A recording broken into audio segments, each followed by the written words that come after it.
الحمد لله رب العالمين والعاقبة للمتقين والصلاة والسلام على سيد الأنبياء والمرسلين وعلى آله وأصحابه ومن تبعهم بإحسان إلى يوم الدين. اللهم صل على روح محمد في الأرواح وصل على جسد محمد في الأجساد وصل على قبر محمد في القبور. رب اشرح لي صدري ويسر لي أمري واحلل عقدة من لساني يفقهوا قولي. سبحان ربك رب العزة عما يصفون وسلام على المرسلين والحمد لله رب العالمين. معزز حاضرین، آج کی نشست میں انشاءاللہ سورۃ النازعات کے مضامین بیان کیے جائیں گے. سورۃ النازعات 30ویں پارے کی دوسری صورت ہے اور مکی صورت ہے، اور جیسا کہ بار بار ہم پڑھ کر آ چکے ہیں کہ مکی صورتوں میں زیادہ تر گفتگو عقائد کے ساتھ ہے، اور عقائد میں بھی اہم ترین عقیدہ توحید اور اس کے بعد آخرت.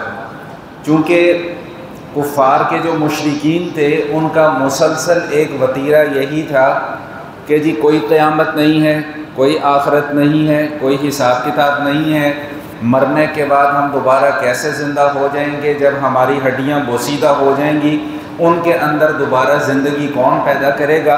یہ وہ اشکالات تھے جو مسلسل ان کے ذہنوں میں بھی تھے اور ان کی زبانوں میں بھی تھے.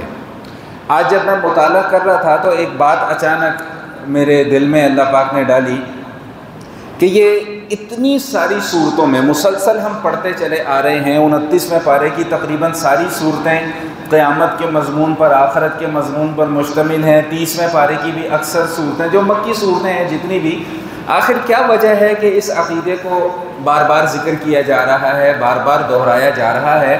تو ایک نقطہ جو ذہن میں آیا وہ یہ کہ دیکھیں حضور علیہ السلام کی جو مکی زندگی ہے وہ 13 سال کے عرصے پر محیط ہے. اب 13 سال کے عرصے میں حضور روزانہ دعوت دے رہے ہیں، روزانہ یہی پیغام سنایا جا رہا ہے کہ بھئی مرنا ہے، مرنے کے بعد دوبارہ زندہ ہونا ہے. تو 13 سال ان کی نجی مجالس اور محافل میں بھی یقیناً اسی موضوع کے اوپر ڈسکشن ہوتی ہوگی. وہ اپنے ان اشکالات کو بار بار دہراتے ہوں گے، وہ اپنے ان اعتراضات کو بار بار تذکرہ کرتے ہوں گے. جی یہ کیسے ممکن ہے کہ کوئی مر جائے تو وہ دوبارہ زندہ ہو؟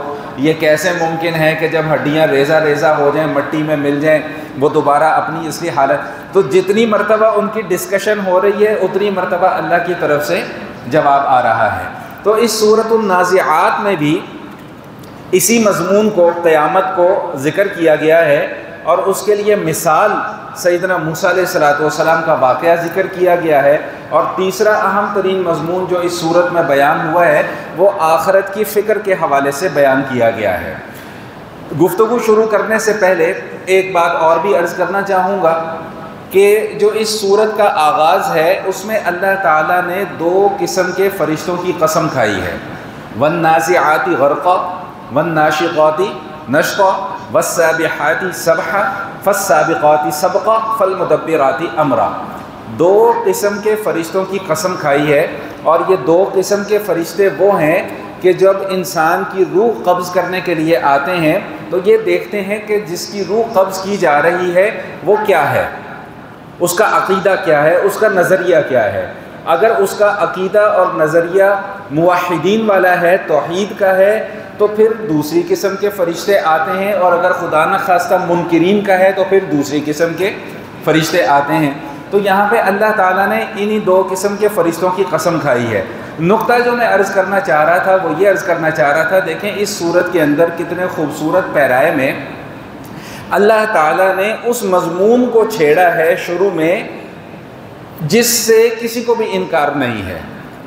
دنیا میں اس وقت 20 مذاہب ہیں، منکرین بھی ہیں، مشرکین بھی ہیں، منافقین بھی ہیں، موحدین بھی ہیں، ملحدین بھی ہیں، انکار کرنے والے بھی ہیں، ماننے والے بھی ہیں، اللہ پر ایمان رکھنے والے بھی ہیں، کفر کرنے والے بھی ہیں، اللہ پر ایمان رکھنے والے بھی ہیں، اللہ جیسے اور خدا ماننے والے بھی ہیں. یعنی ہر قسم کے نظریات کے 20 مذاہب اس وقت دنیا کے اندر موجود ہیں، اور ہر کسی مذہب کا دوسرے مذہب کے ساتھ کسی نہ کسی حوالے سے عقیدے نظریے کے اعتبار سے اختلاف موجود ہے، لیکن ایک چیز ایسی ہے کہ جس پر دنیا کے کسی مذہب کا اختلاف نہیں ہے بلکہ اتفاق ہے، اور وہ کیا چیز ہے؟ وہ چیز ہے موت۔ کوئی بڑے سے بڑا منکر بھی ہوگا، کوئی بڑے سے بڑا کافر بھی ہوگا، کوئی بڑے سے بڑا مشرک بھی ہوگا، وہ موت کا انکار نہیں کر سکے گا۔ یہ ایک ایسی اٹل حقیقت ہے۔ تو اللہ تعالی نے اس سورت کا آغاز ہی موت سے کیا ہے کہ وَالنَّازِعَاتِ غَرْقًا، قسم ہے ان فرشتوں کی کہ جو کھینچ کر روح قبض کرتے ہیں۔ یہاں پر یاد رکھیے گا، جیسا کہ میں نے ابھی عرض کیا کہ جب کسی مومن کی روح قبض کی جاتی ہے تب فرشتے اور قسم کے ہیں، اور جب خدا نہ خواستہ کسی کافر کی، مشرک کی یا سخت گناہ گار کی، فاسق فاجر کی روح قبض کی جاتی ہے تو پھر فرشتوں کی نوعیت مختلف ہوتی ہے۔ تو یہاں پر پہلے اللہ نے ان فرشتوں کا ذکر کیا جو سختی کے ساتھ وَالنَّازِعَاتِ غَرْقًا، جو کھینچ کر روح کو قبض کرتے ہیں۔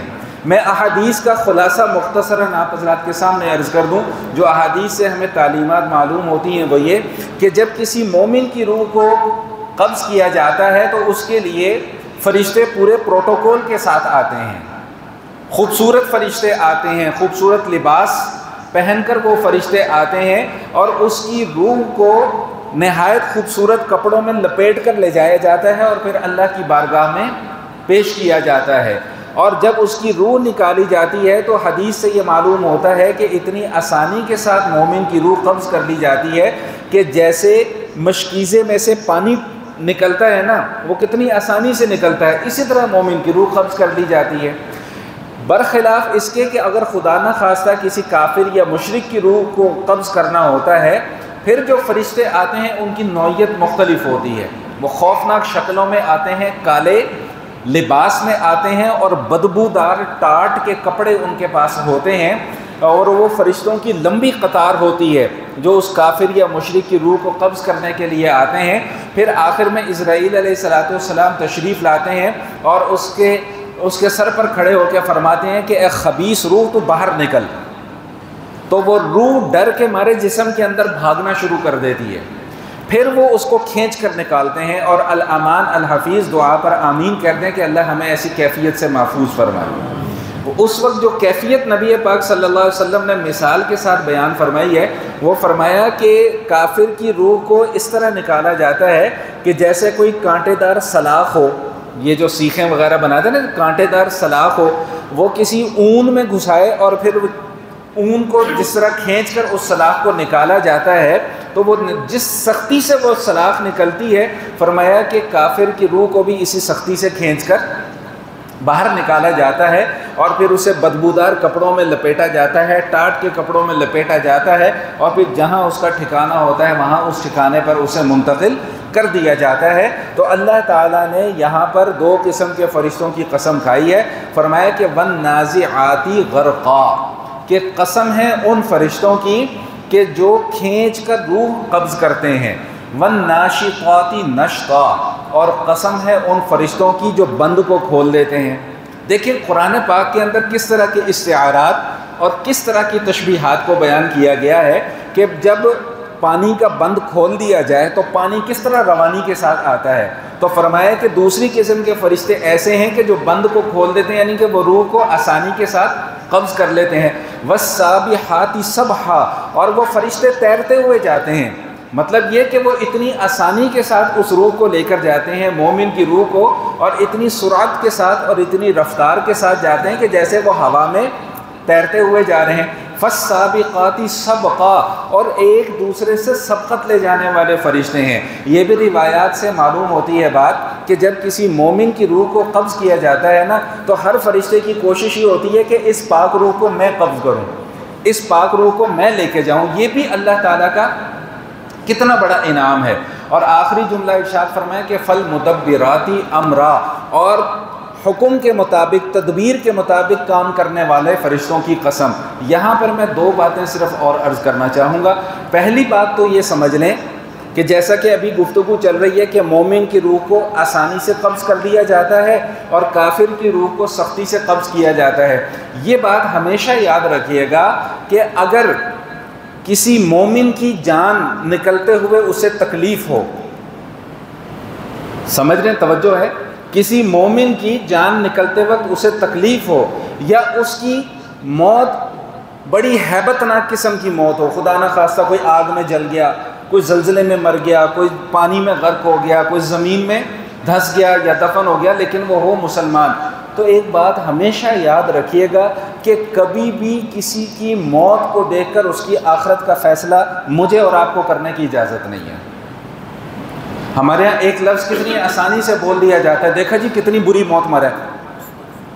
بھائی کیا پتہ کہ اس کی اس موت کی تکلیف کی وجہ سے اللہ آخرت میں اس کے درجات کو بلند کر دے۔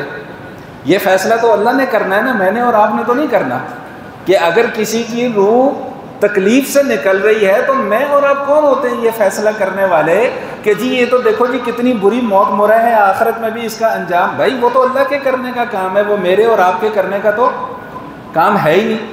تو یہ مومن کے اوپر یہ اللہ کی ہر لمحے ہر قدم پر رحمت ہوتی ہے کہ اگر اس کی جان خدا نہ خواستہ تکلیف سے نکل رہی ہے نا تو یہ فیصلہ اللہ پر چھوڑ دیں، یہ اللہ کے کرنے کا کام ہے۔ کیا پتہ اس کی اس تکلیف کے بدلے جو دنیا میں اس سے کوئی غلطی کوتاہی سرزد ہو گئی ہو، اللہ اس کو معاف فرما دیں اور آخرت میں اس کے درجات کو بلند فرما دیں۔ جیسا کہ احادیث سے معلوم ہوتا ہے کہ نبی کریم علیہ الصلاۃ والتسلیم کی جب روح قبض کیے جانے کا وقت آیا تو اس وقت حضور علیہ الصلاۃ والسلام پر بڑی شدت کا وقت وہ طاری تھا، شدت کی کیفیت تھی، تو کیا نعوذ باللہ ثم نعوذ باللہ ثم نعوذ باللہ ثم نعوذ باللہ، ہم وہاں پر بھی یہ کہیں گے نعوذ باللہ من ذالک؟ وہ تو حضور علیہ الصلاۃ والسلام کے درجات کی بلندی ہو رہی ہے، اور چونکہ ہم حضور کے امتی ہیں تو اگر ہم میں سے کسی پر ایسا سخت وقت آ جائے تو ہمیں یہی گمان رکھنا چاہیے کہ اللہ اس کی آخرت کو کیا کر دے گا؟ بھائی سنوار دے گا۔ یہ بات سمجھ میں آ گئی ہے؟ ایک دوسری بات اور سمجھ لیں، یہ جو فرمایا نا کہ فالمدبرات امرا، ان فرشتوں کی قسم جو ہر تدبیر کے ساتھ کام کرتے ہیں۔ میں نے شاید کچھ عرصہ پہلے بھی ایک جملہ یہ عرض کیا تھا کہ جو بھی اللہ کی طرف سے سختیاں آتی ہیں نا جی، ان کے دو اسباب ہوا کرتے ہیں، ایک ظاہری سبب ہوتا ہے اور ایک معنوی سبب ہوتا ہے۔ ظاہری سبب تو یہ ہے جو ہمیں نظر آ رہا ہے کہ بھئی بادل پھٹ گیا، بہت زیادہ بارش ہو گئی، سیلاب آ گیا، لیکن معنوی سبب کیا ہے کہ اس کے پیچھے بھی اللہ کا حکم کار فرما ہے۔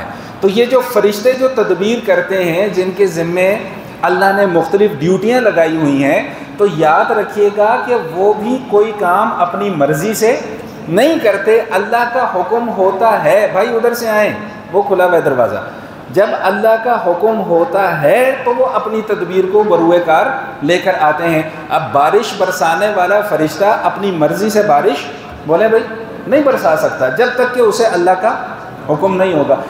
یہاں تک کہ کسی کی روح قبض کرنی ہے تو اسرائیل علیہ الصلاۃ والسلام بھی اس وقت تک روح قبض نہیں کریں گے جب تک کہ اللہ کا حکم نہیں ہوگا۔ کسی کو رزق پہنچانا ہے تو رزق پہنچانے والا فرشتہ اس وقت تک رزق نہیں پہنچائے گا جب تک کہ اللہ تعالیٰ کا حکم نہیں ہوگا۔ تو ظاہری تدبیر تو یہ ہے کہ فرشتہ کام کرتا ہوا نظر آ رہا ہے، لیکن حقیقی مدبر جو ہے وہ اللہ کی ذات ہے، حقیقی تدبیر اللہ کی ہے، حقیقی حکم جو ہے وہ اللہ ہی کا چل رہا ہے۔ یہاں پر ایک بات میں اور بھی عرض کرتا چلوں جملہ معترضہ کے طور پر، چونکہ سوشل میڈیا کا زمانہ ہے، جس کا دل کرتا ہے منہ کھول کے وہ جو مرضی بکنا شروع کر دے۔ اب ہم ایسی قوم ہیں کہ ہمیں کوئی نئی بات سننے کو مل جائے تو ہم نے اس کی تحقیق نہیں کرنی کہ کسی سے جا کر پوچھ لیں کہ بھائی یہ بات جو بندہ کر رہا ہے یہ درست بھی ہے کہ نہیں ہے، ہم کہنا واہ بھائی واہ۔ اب وہ کیا، ایک آدمی نے کچھ بکواسیات کی ہیں اور اس کے اوپر کیپشن لکھی ہوئی ہے کہ جی اس بندے کی 2 منٹ کی گفتگو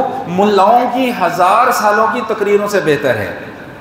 اب وہ کہتا کیا ہے، یہ چونکہ بات آ گئی ہے اس لیے میں اس کو عرض کرنا ضروری سمجھتا ہوں۔ وہ کہتا یہ ہے کہ جی یہ جو سیلاب یہ آیا، یہ تباہی مچی، جو بھی ہوا، جتنے بھی معاملات ہوئے، نعوذ باللہ من ذالک، نقل کفر نہ باشد۔ وہ کہتا ہے جی یہ حکومتوں نے اور ملاؤں نے ہمیں نا بلا وجہ توبہ توبہ توبہ کے پیچھے لگایا ہوا ہے، نعوذ باللہ من ذالک۔ یہ توبہ کا حکم مولویوں نے دیا ہے، غلطیاں مولوی گنواتے ہیں کہ اللہ بتا رہا ہے کہ تم یہ غلطیاں کر رہے ہو۔ کہتے جی یہ مولویوں نے نا ملاؤں نے ایسے ہی ہمیں توبہ توبہ کے پیچھے لگا دیا ہوا ہے، بھائی عذاب آنا ہے تو میرے اوپر کیوں عذاب آیا، اسلام آباد میں بیٹھے ہوئے لوگوں پہ عذاب کیوں نہیں آتا۔ یہ ان صاحب کی گفتگو ہے اور لمبی چوڑی ہے، میں ایسی مجلس کو تعفن زدہ نہیں کرنا چاہتا اس طرح کی مغلظات جو ہیں وہ سنا کر، لیکن چونکہ اس کا جواب دینا مقصود ہے اس لیے چند میں نے اشارتاً یہ باتیں آپ کے سامنے کر دی ہیں۔ اس کا ایک آسان سا اور سیدھا سادہ سا جواب ہے، اللہ نے جب کہیں کرنا ہے اور کچھ کرنا ہے مجھ سے اور آپ سے پوچھ کے نہیں کرنا۔ نہیں سمجھ میں آئی بات؟ اگر اللہ نے کہیں سیلاب بھیجنا ہے تو اللہ نے مجھ سے نہیں پوچھنا کہ بھائی ہاں بھائی سیلاب بھیجوں کہ بولیں بھائی نہ بھیجوں۔ اگر اللہ نے کسی کے اوپر سختی کرنی ہے تو مجھ سے اور آپ سے پوچھ کر اللہ نے سختی، اور بھائی وہ پابندی نہیں ہے ہمارا، ہم اس کے پابند ہیں۔ مالک کو مالک کے درجے میں رہنے دو، تم اس کے مالک نہ بنو کہ اللہ نے اس کو کیوں نہیں عذاب دیا مجھے کیوں۔ بھائی اللہ، تم نے اللہ کے اوپر اپنی مرضی چلانی ہے۔ جن کو عذاب نہیں آیا ہو سکتا ہے کہ ان کو اللہ کی طرف سے ڈھیل مل رہی ہو۔ اللہ نے سارے فیصلے یہاں تو نہیں کرنے نا، کچھ فیصلے اللہ نے آخرت کے لیے بھی رکھے ہوئے ہیں۔ ہو سکتا ہے تمہاری یہ آزمائش ہو اور تم اس آزمائش میں کلمہ شکر ادا کرتے ہو کہ کلمہ کفر منہ سے بکتے ہو جیسا کہ بک دیا۔ اس لیے ہم ہمیشہ اس بات پر زور دیتے ہیں کہ بھائی زبانوں پر کنٹرول رکھیں، زبانوں پر کنٹرول رکھیں۔ یہ جب زبان کھلتی ہے نا تو یہ بات بہت دور تک جاتی ہے۔ یہی آج سے بہت عرصہ پہلے زبانوں کو تالے لگا دیے جاتے، سختیاں کر دی جاتی تو نہ اولیاء اللہ پر زبانیں کھلتی، نہ صحابہ کرام پر زبانیں کھلتی، نہ نبی پاک صلی اللہ علیہ وآلہ وسلم پر زبان کھلتی، اور تو اور اب اتنی جرت پیدا ہو گئی کہ اللہ کے اوپر اعتراض ہو رہا ہے۔ تو زبان جب کھلتی ہے تو پھر زبان رکتی نہیں ہے، اس لیے زبانوں کو کنٹرول میں رکھنا بہت ضروری ہے۔ تو بہرحال واپس آتے ہیں اپنے موضوع کی طرف۔ تو اللہ تعالیٰ نے یہ دو قسم کے فرشتوں کی قسم کھائی ہے، اور قسم کس بات پر کھائی ہے کہ بھئی قیامت آنی ہے۔ یہ مضمون بار بار آ رہا ہے اور ابھی اور بھی آئے گا، لیکن یہاں پر جو قیامت کی منظر کشی کی گئی ہے وہ تھوڑی سی مختلف انداز میں کی گئی ہے۔ یہ قرآن کا اعجاز ہے کہ قرآن ایک ہی بات 10 مرتبہ دہرائے گا تو 10 مختلف طریقوں سے دہرائے گا۔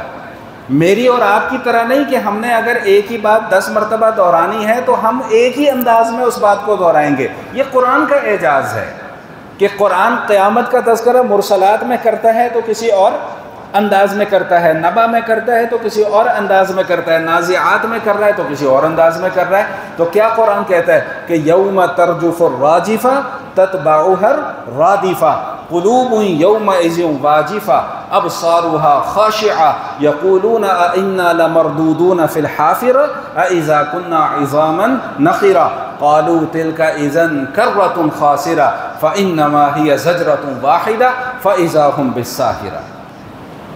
خلاصہ کیا ہے ان 4 5 6 آیات کا؟ فرمایا کہ یوم ترجف الراجفہ، زمین جو ہے نا اس دن ایک اچانک آنے والی چیز، ایک ڈرا دینے والی چیز، ایک ہیبت پیدا کرنے والی چیز اچانک آئے گی۔ تتبعها الرادفہ، وہ اچانک کیا ہوگی؟ وہ میں نے آپ کو بتایا تھا کہ سور 2 مرتبہ پھونکا جائے گا۔ یہ پہلی چیخ کی آواز ہوگی، یوم ترجف الراجفہ، چیخ کی آواز آئے گی خطرناک قسم کی۔ تتبعها الرادفہ، اس کے پیچھے پھر ایک اور آئے گی، وہ نفخہ ثانیہ ہوگا جب سارے زندہ ہو کر دوبارہ اللہ کی بارگاہ میں پیش ہو جائیں گے۔ قلوب یومئذ واجفہ، دل دھڑک رہے ہوں گے زور زور سے، ڈر کے مارے، خوف کی وجہ سے، ہیبت کی وجہ سے۔ ابصارها خاشعہ، آنکھیں سہمی ہوئی ہوں گی، جھکی ہوئی ہوں گی، کوئی آنکھ اٹھا کر بات نہیں کر سکے گا، کوئی آنکھ اٹھا کر ادھر ادھر دیکھ نہیں سکے گا۔ اس کی وحشت ہی اتنی ہوگی، اس دن کی دہشت ہی اتنی ہوگی۔ میں ڈرانے کے لیے نہیں قرآن کی آیات آپ کو پڑھ کے سنا رہا ہوں، ایمان کی تازگی کے لیے۔ تو قلوب یومئذ واجفہ ابصارها خاشعہ یقولون ائنا لمردودون فی الحافرہ اذا کنا عظاما نخرہ قالوا تلک اذا کرۃ خاسرہ فانما ہی زجرۃ واحدہ۔ کہ یہ کافر یہ کہتے تھے کہ جی ہم کیسے دوبارہ زندہ ہوں گے؟ وہی بات جو ابھی آغاز میں نے سمجھائی آپ کو، یہ جب ہماری ہڈیاں ختم ہو جائیں گی تو ان کے اندر دوبارہ جان کیسے پیدا ہوگی؟ تو اللہ کہہ رہے ہیں کہ یہ تمہارے سوچنے کا کام نہیں ہے۔ فَإِنَّمَا هِيَ زَجْرَةٌ وَاحِدَةٌ، ایک ہی خوفناک آواز آئے گی، اس ایک خوفناک آواز سے تم سب ختم بھی ہو جاؤ گے، اور جب وہی آواز دوبارہ آئے گی تو تم سارے کے سارے اٹھ کر سامنے بھی آ جاؤ گے۔ تتبعها الرادفہ ابصارها خاشعہ یقولون ائنا لمردودون فی الحافرہ اذا کنا عظاما نخرہ قالوا تلک اذا کرۃ خاسرہ۔ خود یہ کہتے ہیں کہ اگر ایسا ہو گیا نا، اگر واقعی ہم دوبارہ زندہ ہو گئے تو پھر یہ تو بڑا گھاٹے کا سودا ہوگا۔ خود تسلیم کرتے ہیں اس بات کو، اول تو مانتے نہیں ہیں کہ ایسا ہوگا نہیں، لیکن کہتے ہیں کہ اگر ایسا ہو گیا پھر ہم رگڑے جائیں گے۔ اور بھائی جب اتنا ڈر تمہارے دل کے اندر ہے تو ایمان کیوں نہیں قبول کر لیتے؟ ایمان صرف اس لیے قبول نہیں کرتے کہ افسری ہاتھ سے جاتی ہے، چودراہٹ ختم ہو جائے گی، ہمارا جو ایک سٹیٹس ہے مشرکین کا مکہ کے اندر، وہ ہمارا سٹیٹس سارا کا سارا ختم ہو جائے گا۔ ابو جہل کو بھی نبی پاک صلی اللہ علیہ وسلم کا نوکر بننا پڑے گا، ابو لہب کو بھی حضور کی غلامی اختیار کرنی پڑے گی۔ یہ چیز ان کے لیے قابل برداشت نہیں تھی کہ یہ کمزور سے لوگ ہیں، ہم ان کے پیچھے چلیں گے، ایسا نہیں ہو سکتا۔ تو فرمایا کہ فَإِذَا هُمْ بِالسَّاهِرَةِ، بھائی جب یہ چیخ کی آواز آئے گی نا تو اچانک سارے کے سارے ایک میدان کے اندر جمع ہو جائیں گے۔ یہ اس سورۃ النازعات کے پہلے چند آیات میں یہ قیامت کا منظرنامہ بیان کیا گیا ہے۔ اب اس قیامت کے مسئلے کو سمجھانے کے لیے اللہ تعالیٰ نے جو مثال بیان فرمائی ہے وہ سیدنا موسیٰ علیہ السلام کی مثال بیان فرمائی ہے۔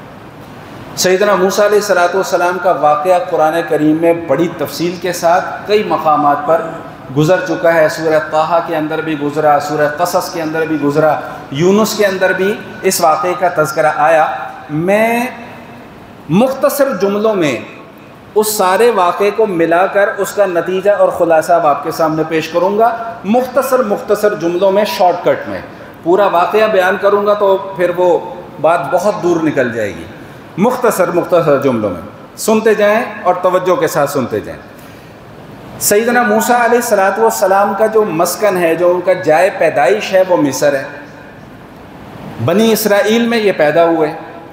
بنی اسرائیل مصر میں کب آئے؟ سیدنا یوسف علیہ السلام کے دور میں۔ اگر آپ کو وہ واقعہ ذہن کے اندر ہو کہ یوسف علیہ السلام کس طرح مصر پہنچے، کس طرح ان کے بھائیوں نے سازش کر کے کنویں میں پھینکا، ایک قافلہ لے کر آیا، اس نے مصر میں آ کر یوسف علیہ السلام کو بیچ دیا، اور پھر وہ سارے حالات ان پر گزرے۔ پھر وہ 12 بھائی اور ان کے والد جو ہیں وہ بھی تشریف لائے، اور وہ پھر وہیں پر آ کر آباد ہو گئے۔ یہ وہ بنی اسرائیل کی لڑی ساری کی ساری چلتی آ رہی ہے۔ تو بنی اسرائیل یوسف علیہ السلام کے زمانے میں اللہ نے ان کو دی تو بادشاہت تھی، لیکن اپنی خرمستیوں کی وجہ سے یہ غلام بن گئے۔ فرعون نے بنی اسرائیلیوں کو بنا لیا غلام۔ موسیٰ علیہ السلام پیدا ہو رہے ہیں اسی بنی اسرائیل کی قوم میں۔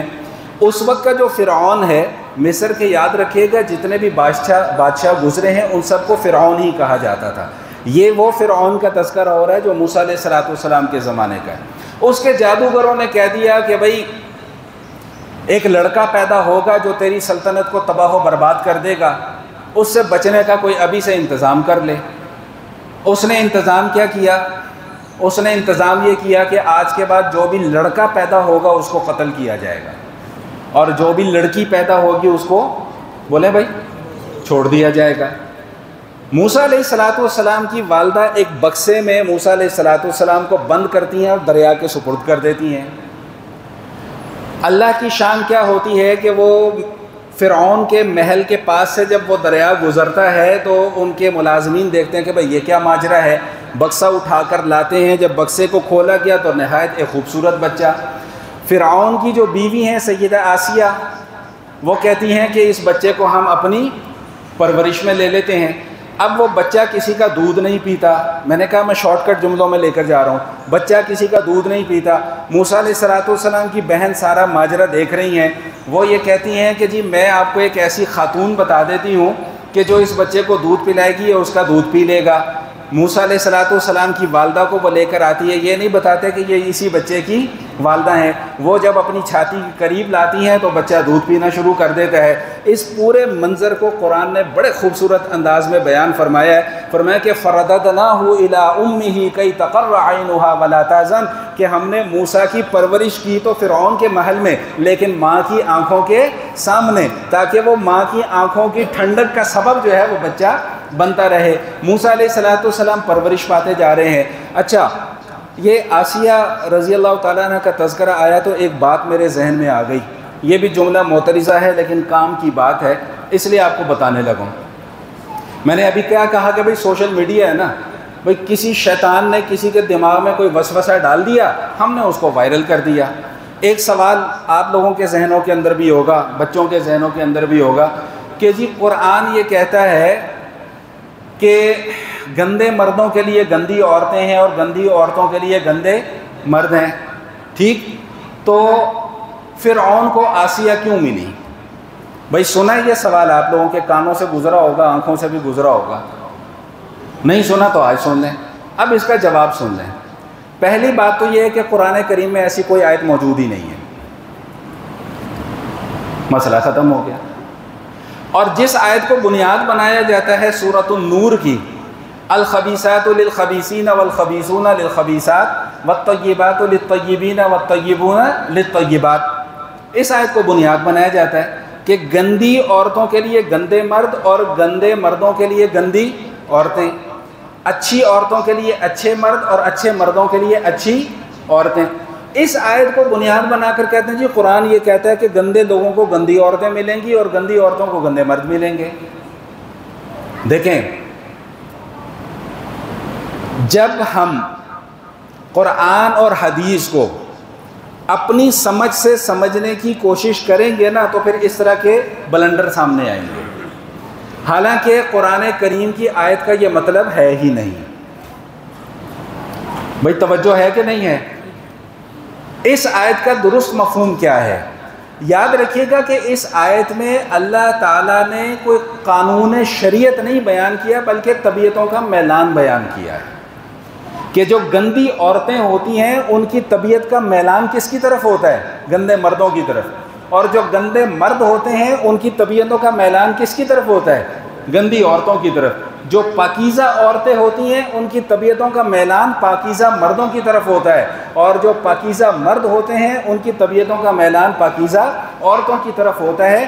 یہ مطلب نہیں ہے کہ اللہ نے یہ اٹل فیصلہ سنا دیا کہ جی گندے مردوں کو گندی عورتیں ملیں گی، یہ ایسا نہیں ہے، وگرنہ تو سینکڑوں ایسی مثالیں ہمارے معاشرے کے اندر بھی موجود ہیں، دیکھتے بھی ہیں، سنتے بھی ہیں، مشاہدے میں یہ چیزیں آتی ہیں کہ عورت انتہائی شریف ہے، مرد انتہائی بغیرت ہے، اور ایسی مثالیں بھی سامنے آتی ہیں کہ مرد انتہائی شریف ہے، عورت انتہائی خناس ہے۔ ایسی کئی مثالیں ہمارے سامنے معاشرے کے اندر موجود ہیں۔ تو یہ طبیعتوں کا میلان ہے کہ اگر گندی عورت خدا نہ خواستہ کسی نیک مرد کے نکاح میں آ بھی جائے گی نا تو وہ اس مرد سے خوش نہیں ہوگی، وہ اپنی گندگی پھیلانے کی مزید کوشش کرے گی۔ اچھا، اب رہا یہ مسئلہ کہ جی فرعون کو آسیہ کیوں مل گئی؟ تو بھائی اس کا آسان سا جواب یہ ہے کہ جس وقت فرعون کا نکاح سیدہ آسیہ کے ساتھ ہوا ہے تو سیدہ آسیہ نے بھی اس وقت ایمان قبول بولے بھائی نہیں کیا تھا، دونوں کفر کی حالت میں تھے۔ وہ سیدہ آسیہ نے تو ایمان قبول کیا ہے جب وہ جادوگروں کے ساتھ مقابلہ ہوا اور موسیٰ علیہ السلام کو اللہ پاک نے فتح عطا فرمائی، اس کے بعد انہوں نے ایمان قبول کیا، اور ایمان قبول جب انہوں نے کر لیا تو فرعون نے کیا ان کو چھوڑ دیا؟ آپ پڑھ کر آ چکے ہیں، سورہ تحریم میں بھی پڑھ کر آ چکے ہیں، ابھی آگے جا کے سورۃ الفجر میں بھی آئے گا کہ اس ظالم نے سیدہ آسیہ رضی اللہ تعالیٰ عنہ کے ہاتھوں اور پیروں میں میخیں ٹھکوا دی تھی۔ اللہ اکبر کبیرہ، رونگٹے کھڑے ہو جاتے ہیں اس کا تصور کر کے کہ ایک زندہ انسان اور زندہ ہونے کی حالت میں اس کے ہاتھوں میں میخیں ٹھکوا دی جائیں، اس کے پیروں میں میخیں ٹھکوا دی جائیں۔ سورہ تحریم کے آخر میں کیا ہے کہ سیدہ آسیہ پھر کیا دعا فرما رہی ہیں کہ رب نجنی من فرعون وعملہ ونجنی من القوم الظالمین، کہ اللہ مجھے فرعون سے بھی نجات عطا فرما دے، فرعون کی شرارتوں سے بھی، اس کے شر سے بھی مجھے نجات عطا فرما دے، اور پوری ظالم قوم سے مجھے نجات عطا فرما دے۔ تو یہ جملہ معترضہ کے طور پہ ایک بات درمیان میں آ گئی جو میں نے عرض کر دی، امید ہے کہ بات سمجھ میں آ گئی ہوگی۔ موسیٰ علیہ السلام فرعون کے محل میں پرورش پا رہے ہیں، جوان ہو جاتے ہیں، ایک دن باہر نکلتے ہیں تو دو لوگوں کی سامنے لڑائی ہو رہی ہے، ایک بنی اسرائیلی ہے اور ایک قبطی ہے جو وہاں کی اپنی قوم تھی۔ انہوں نے بیچ بچاؤ کراتے ان سے ایک مکہ لگ گیا، قبطی کو، قبطی مر گیا، بات دب گئی۔ اس وقت یہ واقعہ لوگوں کے سامنے نہیں ہوا، 2 3 4 لوگ ہوں گے جس کی وجہ سے یہ بات دب گئی۔ موسیٰ علیہ السلام اب اللہ تعالیٰ سے دعا کر رہے ہیں کہ رب انی قتلت منہ قال رب انی قتلت، آیت نہیں اس وقت ذہن میں آ رہی، بہرحال انہوں نے اللہ سے دعا کی کہ یا اللہ مجھ سے یہ قتل ہو گیا، غلطی ہو گئی، مجھے معاف فرما دیں۔ یہ ساری قرآن کی آیات کا خلاصہ آپ کے سامنے پیش کر رہا ہوں، کوئی کہانی نہیں بنا کے سنا رہا آپ کو میں۔ اگلے دن پھر اسی طرح کا ایک واقعہ رونما ہوا۔ اب موسیٰ علیہ السلام پھر بیچ بچاؤ کرنے کے لیے جانے لگے تو ایک وہ عینی شاہد جس نے کل والا واقعہ دیکھا وہ کیا کہتا ہے، اترید ان تقتلنی کما قتلت نفسی بالامس، کہ بھائی آج بھی نہ بندہ مار دینا جس طرح کل تو نے ایک بندہ مار دیا تھا۔ جب یہ ہوا تو پھر اب بات پھیل گئی کہ اچھا وہ جو کل بندہ قتل ہوا تھا وہ موسیٰ علیہ السلام کے ہاتھوں قتل ہوا تھا۔ فرعون نے آرڈر کر دیے کہ جی موسیٰ کو پکڑ کے لے کے آؤ۔ کسی مخبر نے خبر دے دی کہ موسیٰ آپ یہاں سے نکل جائیں۔ موسیٰ علیہ السلام مصر سے نکلتے ہیں، مدین آ جاتے ہیں۔ مدین وہ دو بچیاں کنویں پر پانی بھر رہی ہیں، موسیٰ علیہ السلام ان کی مدد کرتے ہیں، وہ کہتی ہیں بندہ نیک ہے، چلیں اب آپ کو اپنے والد کے پاس لے کے چلتے ہیں۔ والد کون ہے؟ سیدنا شعیب علیہ السلام۔ سیدنا شعیب علیہ السلام کی 10 سال خدمت کی ہے، وہ اپنی ایک بیٹی کے ساتھ نکاح فرما دیتے ہیں۔ موسیٰ علیہ السلام کا ایک جس بیٹی کے ساتھ نکاح ہوا وہ ان کی بیوی ہے، اہلیہ ہے۔ 10 سال کے بعد یہ اجازت طلب کرتے ہیں کہ جی میں واپس اپنے خاندان میں اپنی فیملی میں جانا چاہتا ہوں، والدہ سے ملنا چاہتا ہوں، بھائی سے ملنا چاہتا ہوں۔ جب یہ واپس آ رہے ہیں تو ان کی جو اہلیہ محترمہ ہیں وہ حاملہ ہیں، ٹھیک۔ راستے میں ان کو تکلیف شروع ہوئی، رات کا وقت ہے، یہ آگ تلاش کرنے کے لیے نکلتے ہیں کہ کہیں سے پتھر مل جائیں جن کو جلا کر رگڑ کر آگ جلائی جا سکے یا لکڑیاں مل جائیں۔ تو ان کو ایک بڑی روشنی نظر آتی ہے۔ وہ روشنی کیا ہے؟ وہ در حقیقت اللہ تعالیٰ کی تجلی ہے، اللہ کے نور کی ایک تجلی ہے۔ دیکھنے میں وہ آگ ہے لیکن اس سے درخت نہیں جل رہے، پتے نہیں جل رہے۔ موسیٰ علیہ السلام اس روشنی کے پیچھے پیچھے چلتے ہیں تو اس روشنی سے آواز یہ آتی ہے کہ یا موسیٰ انی انا اللہ رب العالمین، کہ اے موسیٰ میں اس وقت تم سے جو بات کر رہا ہوں میں تمہارا رب ہوں جو تم سے خطاب کر رہا ہوں، براہ راست خطاب کر رہا ہوں میں تمہارے سے۔ فاخلع نعلیک انک بالواد المقدس طویٰ، موسیٰ ادب کا مقام ہے، جوتے اتار دو۔ سورہ طٰہٰ کی ابتدائی آیات ہیں، ادب کا مقام ہے، جوتے اتار دو، یہاں پر جوتے لے کر تم نہیں آ سکتے۔ ادب کا مقام تھا، وادی مقدس تھی، پاکیزہ وادی تھی، وہاں پر اللہ کی تجلی پڑ رہی تھی، اس لیے وہاں پر جوتے اتارنے کا حکم تھا۔ آج ہم مسجد میں آنے سے پہلے جوتے کیوں اتارتے ہیں؟ اس لیے کہ یہ جتنی بھی مساجد اس وقت روئے زمین پر موجود ہیں یہ بھی اللہ تعالیٰ کی تجلیات کا مرکز ہیں۔ سب سے زیادہ تجلیات کا مرکز بیت اللہ شریف ہے اور اس کے بعد دنیا بھر کی تمام مساجد ہیں، اس لیے یہ مسجد مقام ادب ہے، یہ مقام ادب ہے اور یہاں پر وہی کامیاب ہوتا ہے جو ادب کرتا ہے۔ اس لیے علماء کرام نے مسجد کے بڑے آداب ذکر کیے ہیں۔ میں ابھی اس موضوع کی طرف نہیں جا رہا، نہیں تو بات جو ہے وہ بہت دور نکل جائے گی، وگرنہ چند باتیں میں اس حوالے سے بھی عرض کر دوں۔ دیکھیں، مسجد کا جو سب سے پہلا ادب جو ہے وہ یہ ہے کہ مسجد میں جب بھی داخل ہوا جائے تو پاکی کی حالت میں داخل ہوا جائے۔ ناپاک آدمی کو مسجد میں آنے کی اجازت، بولیں بھائی، ناپاک سے مراد وہ ناپاک کہ جس پر غسل واجب ہو، ایسے شخص کو مسجد میں آنے کی اجازت نہیں ہے۔ ناپاک کپڑے مسجد میں لانے کی اجازت، بولیں نا بھائی، مجھے پتہ ہے آپ کی دلچسپی کی بات نہیں ہے لیکن کام کی بات ہے۔ ناپاک لباس کے ساتھ آپ مسجد میں نہیں آ سکتے، ناپاک بدن کے ساتھ آپ مسجد میں نہیں آ سکتے۔ کچھ باتیں بیچ میں ایسی بھی آ جائیں گی جو شاید ہمیں ناگوار گزریں، لیکن حقیقت یہ ہے، حقیقت یہی ہے۔ حضور علیہ السلام نے علامات قیامت میں سے ایک علامت یہ بھی بیان فرمائی ہے کہ مساجد کو بڑا عالی شان بنایا جائے گا، پھر ان مساجد کے اوپر فخر کیا جائے گا۔ آج بعین ہی یہی کیفیت ہماری ہر مسجد کے اندر ہے۔ ہمیں وہ پرانے ماڈل کی مسجد اچھی نہیں لگتی، نہیں، بڑا اولڈ فیشن ہو گیا، مسجد اولڈ فیشن ہو گئی، اس کو نیو فیشن میں کنورٹ کرو، پھر فخر کیا جاتا ہے، دیکھو جی ہمارے علاقے کی مسجد کیسی عالی۔ فرمایا یہ علامات قیامت میں سے ایک علامت ہے۔ اسی طرح ایک علامت اور بھی نبی پاک صلی اللہ علیہ وآلہ وسلم نے ذکر فرمایا کہ لوگ مسجدوں میں آ کر شور کیا کریں گے۔ آج ہم دیکھتے ہیں مسجدوں میں شور ہو رہا ہے۔ بھائی اس حوالے سے میں ایک مسئلہ اور بھی ذکر کر دوں، میں نے کچھ جمعے پہلے بھی یہ مسئلہ ذکر کیا تھا، یہ بچوں کے لانے کا مسئلہ، اس پہ بڑی تو میں ہوتی ہے، بڑی ہاہاکار ہوتی ہے کہ جی یہ بچوں کو بچوں کی تربیت ہے، بچوں کی تربیت ہے۔ بھائی بچوں کی تربیت یقیناً ہے، آپ بچوں کو اپنی بچوں کی تربیت کے لیے مسجد میں لازمی طور پر لے کے آئیں، لیکن مسجد کے آداب ان کو سکھلانا یہ بھی اسی تربیت کا حصہ ہے۔ یہ مسجد کوئی پلے گراؤنڈ تو ہے نہیں کہ کوئی بچہ ادھر بھاگ رہا ہے، کوئی بچہ ادھر بھاگ رہا ہے، کوئی ادھر ناچ رہا ہے، کوئی ادھر ناچ رہا ہے، پلے گراؤنڈ تو ہے نہیں۔ یہ مسجد کے ادب کے خلاف ہے۔ حضور علیہ الصلوۃ والسلام فرماتے ہیں، ابن ماجہ کی حدیث ہے، فرمایا جنبوا مساجدکم صبیانکم، بہت چھوٹے بچوں کو مسجد میں لانا جائز نہیں ہے۔ یہ میں بار بار مسئلہ بتا چکا ہوں کہ بہت چھوٹے بچوں کو مسجد میں لانا جائز نہیں ہے۔ پھر ہم سختی کریں تو پھر ناراضگی ہم پر ہوتی ہے، مولوی پتہ نہیں کیوں مسجد میں لانے سے منع کر دیتے ہیں۔ بھائی بچوں کو مسجد میں لے کے آ رہے ہو، ضرور لے کے آؤ، ساتھ خود بھی تو آؤ۔ بچوں کو بھیج دیا، خود غائب ہے، خود پتہ ہی نہیں ہے کہ کدھر ہے کدھر نہیں ہے۔ بچے اب ادھم مچاتے پھر رہے ہیں، کوئی ادھر پچھیاں پوٹیاں کر رہا ہے، کوئی کچھ کر رہا ہے۔ مولوی صاحب جمع دار تھوڑی ہے مسجد کے، خادم ہے مسجد کے۔ انہوں نے مجھے بتایا کہ کچھ دن پہلے ایک بچہ آیا جناب، وہ پوٹی کر کے تو بھاگ گیا، اب کون اس کا ذمہ دار ہے؟ یہ مسجد کا ادب نہیں ہے۔ مسجد کے اندر تو ناپاکی پھینکنا، یہاں تک کہ حضور علیہ الصلوۃ والسلام نے مسجد میں تھوک پھینکنے کو، ناک صاف تک کرنے کو منع فرمایا ہے۔ ہم وضو کر کے نکلتے ہیں، اپنے وضو کا بچا ہوا پانی مسجد میں ایسے جھاڑے ہوں گے، داڑھی ایسے، اور بھائی خدا کا خوف کرو یار، کون سے زمانے کے اندر رہ رہے ہو؟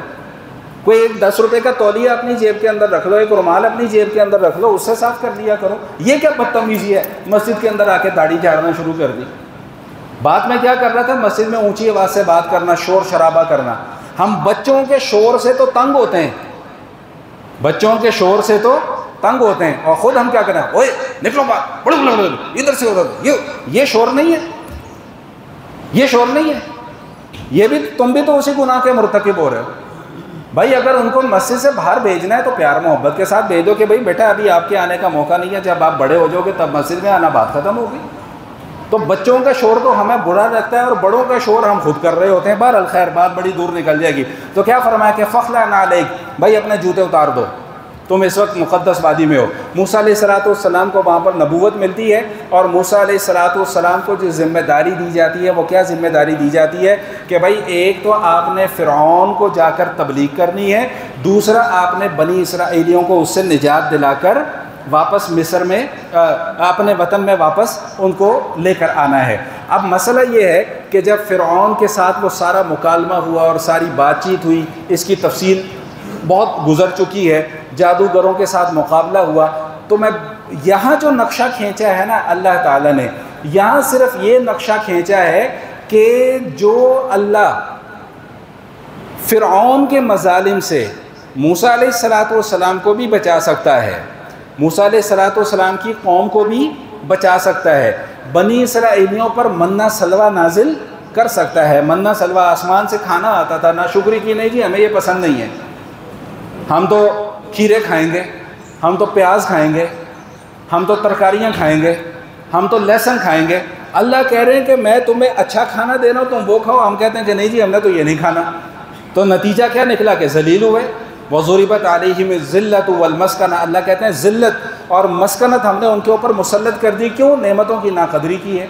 تو جو اللہ موسیٰ علیہ السلام کو دریا میں راستے بنا کر نکال سکتا ہے، جو اللہ منہ سلوہ نازل کر سکتا ہے، جو اللہ اس فرعون کو جو خود خدائی کا دعوے دار تھا، انا ربکم الاعلیٰ، اللہ اس کو اس کے تکبر کو خاک میں ملا سکتا ہے، جو اللہ ایک لاٹھی کو سانپ میں بدل سکتا ہے، جو اللہ بغل سے نکلے ہوئے ہاتھ کو سورج سے زیادہ روشن کر سکتا ہے، وہ کم عقلو تمہیں یہ بات سمجھ میں نہیں آتی؟ اللہ مشرکین کو خطاب کر رہے ہیں کہ اب وہی اللہ قیامت بھی لا سکتا ہے۔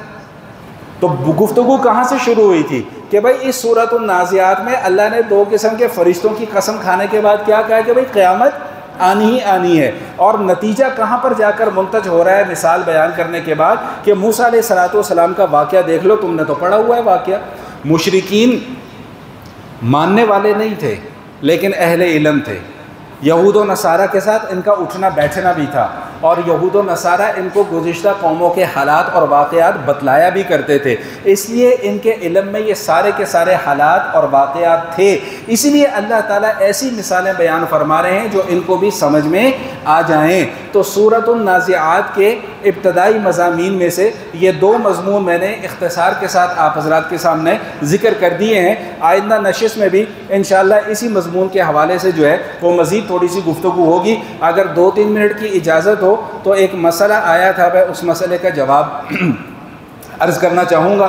وہی مسئلہ یہ تھا کہ یہ جو خواتین ہیں